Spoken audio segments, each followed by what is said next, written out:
অনেক তো ডিম আলু, মাংস আলু অনেক কিছু খাওয়া হলো। এবারে চলুন না একটু সিম্পল প্রসেসে একদম এই রকমভাবে আলু রান্না করি। এটা শুধু কিন্তু আলুর ঝোল হবে, আর কিচ্ছু এর মধ্যে অ্যাড করব না। পেঁয়াজের মধ্যে আলুগুলোকে ভালো করে ভেজে নিচ্ছি, সঙ্গে দিচ্ছি টমেটো, আর তার সঙ্গে দিয়ে দিচ্ছি গুঁড়ো মশলা। তার মধ্যে আছে লঙ্কা, হলুদ, জিরে, ধনে, আর দিয়ে দিচ্ছি আদা রসুন বাটা, আর সামান্য পরিমাণ যতটা পরিমাণে নুন লাগে ততটা পরিমাণে নুনের মধ্যে দিয়ে ভালো করে কষতে থাকবেন।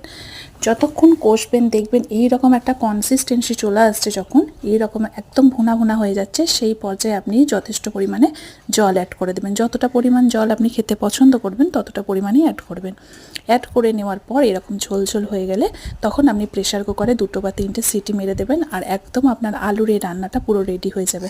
তো আমারও পুরো রেডি হয়ে গেছে ফাইনালি, দেখতেই পাচ্ছেন। এইটা দিয়ে যদি আপনি ভাত খান এত সুন্দর লাগবে, রুটিটাও দারুণ লাগবে। তো কেমন লাগলো ভিডিওটা? ভালো লাগলে অবশ্যই আমার চ্যানেলটিকে সাবস্ক্রাইব করে দেবেন।